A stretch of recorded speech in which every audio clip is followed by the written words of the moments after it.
Selamat pagi anak-anak. Nah, hari ini kita akan lanjut pembelajaran kita mengenai materi yang baru yaitu kesetaraan sosial. Nah, yang pertama kita akan masuk kepada pengertian dari kesetaraan. Nah, kesetaraan ini berasal dari kata setara atau sederajat. Menurut Kamus Besar Bahasa Indonesia, setara berarti sejajar, sama tingkatannya, dan sederajat. Oleh karena itu, kesetaraan sosial bermakna bahwa semua manusia sebagai makhluk ciptaan Tuhan memiliki derajat yang sama dan harus diperlakukan dengan sama. Sehingga setiap orang berhak mendapatkan pendidikan, pekerjaan, dan konsumsi yang layak. Nah, dalam Kamus Sosiologi di tahun 2012 Haryanta, kesetaraan sosial adalah tata politik sosial di mana semua orang yang berada dalam suatu masyarakat atau kelompok tertentu memiliki status yang sama. Kesetaraan adalah perlakuan yang kurang lebih sama dengan memberikan hak yang kurang lebih sama. Kesetaraan juga memiliki pengertian memberi hak sesuai kebutuhan individu atau kelompok, bukan asal pukul rata. Nah, yang selanjutnya kita akan masuk ke bentuk-bentuk kesetaraan. Nah, yang pertama ada kesetaraan ras, yang kedua ada kesetaraan agama, yang ketiga ada kesetaraan suku bangsa, yang keempat ada kesetaraan gender, dan yang terakhir ada kesetaraan sebagai warga negara. Nah, yang pertama yaitu kesetaraan ras. Gagasan tersebut menyiratkan agar semua warga di suatu negara diperlakukan sama tanpa memandang ras, bahwa semua ras memiliki kedudukan yang sama. Jadi di sini ditegaskan untuk tidak membeda-bedakan ras, seperti itu. Nah, yang selanjutnya adalah kesetaraan agama. Agama merupakan sistem kepercayaan yang dianut oleh manusia sebagai pedoman hidup. Setiap agama memiliki cara beribadah yang berbeda-beda. Nah, seperti Indonesia memiliki 6 agama, yaitu yang pertama Kristen Protestan, Kristen Katolik, Konghucu, Hindu, Buddha, dan Muslim.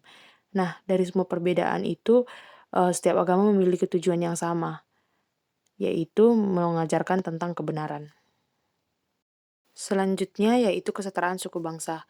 Suku bangsa atau etnis adalah kelompok atau kesatuan sosial yang memiliki kesamaan identitas seperti bahasa, budaya, dan adat istiadat. Berbagai suku bangsa dan budaya tersebut, jika tidak disikapi oleh bijak dapat menyebabkan konflik horizontal. Nah, konflik horizontal ini merupakan konflik yang terjadi antara individu atau kelompok yang mempunyai kedudukan yang sama. Yang selanjutnya adalah kesetaraan gender.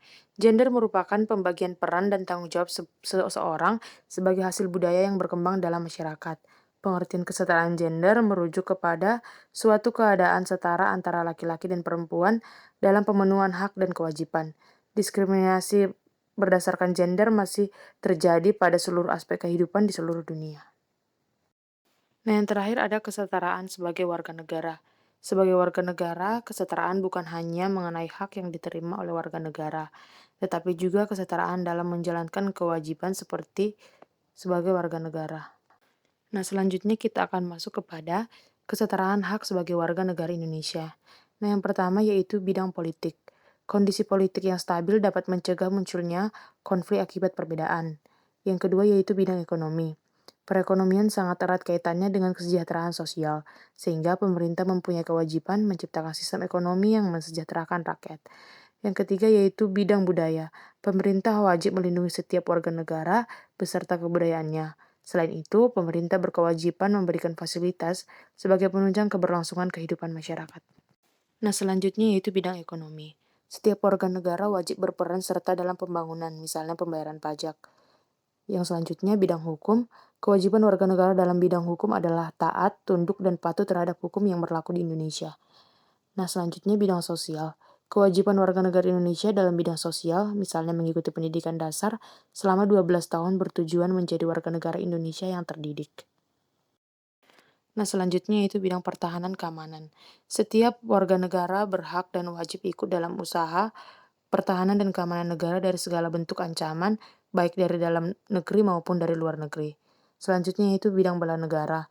Setiap warga negara berhak dan wajib ikut serta dalam pembelaan negara. Nah, yang terakhir yaitu bidang politik dan hukum. Setiap warga negara mempunyai kesamaan hak di mata hukum dan pemerintah. Baik anak-anak, untuk materi hari ini cukup sampai di sini dulu. Nanti jika ada yang ditanyakan boleh disampaikan di WA Group. Terima kasih dan selamat pagi.